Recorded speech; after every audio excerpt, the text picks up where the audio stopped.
Hello, welcome to day 19 of my 100-day commitment to create and communicate.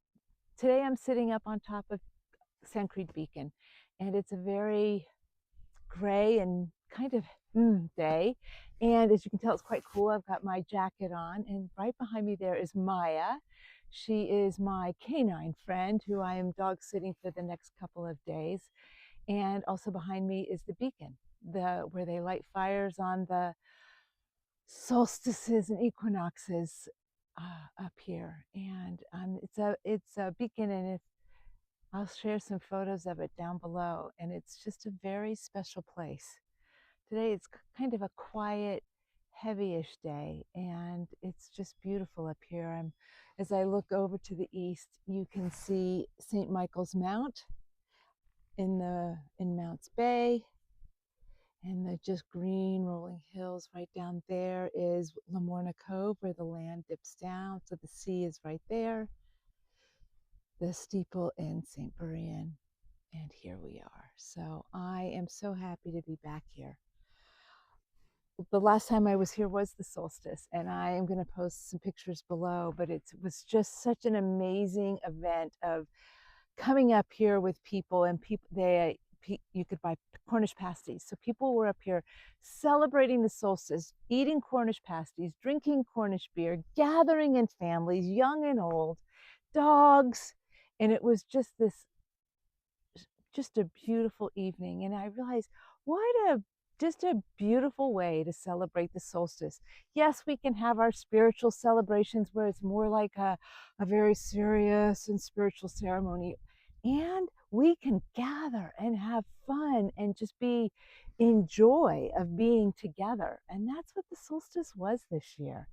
And I got to come with two of my dearest friends down here and just really enjoy being a part of Western Cornwall and its culture and its celebrations. So here I am on a very different kind of day, and I wanted to share about Maya. I I got to live near on the same land as Maya for the first 6 months. I mentioned the other day that I lived at Gwen Minier Farm for 6 months, my first 6 months here, and I arrived over here with my dog Rupert. And Rupert died just after, like, about 3 months into our time here, and it was a huge loss, and and a and a letting go, somewhat more continuing on the theme that I was talking about yesterday. And Maya, just in her beautiful presence and just coming up and loving me and allowing me to pet her and stroke her, just really helped me through those initial days of being without a dog, without that presence in your room, and that soulful, gentle, loving presence that a dog provides, that unconditional love. And Maya really just in her way helped to if not fill the space, at least make it not quite so empty. So we get together every few months. I get to be with her. She comes out and joins me at the shed, and we go for walks. So this is our walk today, and I in part came here because this is very close to where we live together, and I just know this is her stomping ground. So as soon as we got out of the car, she just took off, and I know she knows every smell, nook and cranny, and this is one of her happy places. So it's good to be here. Yeah, and there she is coming up behind me. Oh my goodness. So Rupert, Rupert was a black lab, and he was about 12 years old when he passed. And he came to me back in 2012. And I just want to share a little story about Rupert. So to start it off, when we lived in England when I was a young child, we had Rupert. Rupert was also a black lab. And when we moved to the US, my parents decided to let him stay with an English family because we thought we were only coming over to the US for 18 months or so. And at that time, there were all these quarantine requirements, and your dog had to be in quarantine for 6 months upon returning to England. My parents were like, this isn't worth it. So Rupert was like my bud.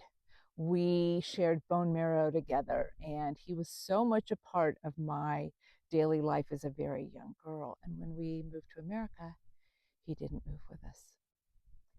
And I'm a dog person, absolutely, but no dog ever quite replaced Rupert for me. And in early 2012, I, for whatever reason, decided to take myself on a little personalized, created shamanic journey to meet my spirit animal. And I'm sitting kind of like I am right now, like on a rock. And I'm getting all still and quiet, and I'm calling on my guides, and I'm being all spiritual and shamanic, right? And I asked for my spirit animal to come. Now, I had these illusions of eagles and tigers and lions and bears. And as I was sitting there, I heard this come up behind me. This is all within my own imagination, right? And I just had to laugh. I knew in an instant it was Rupert.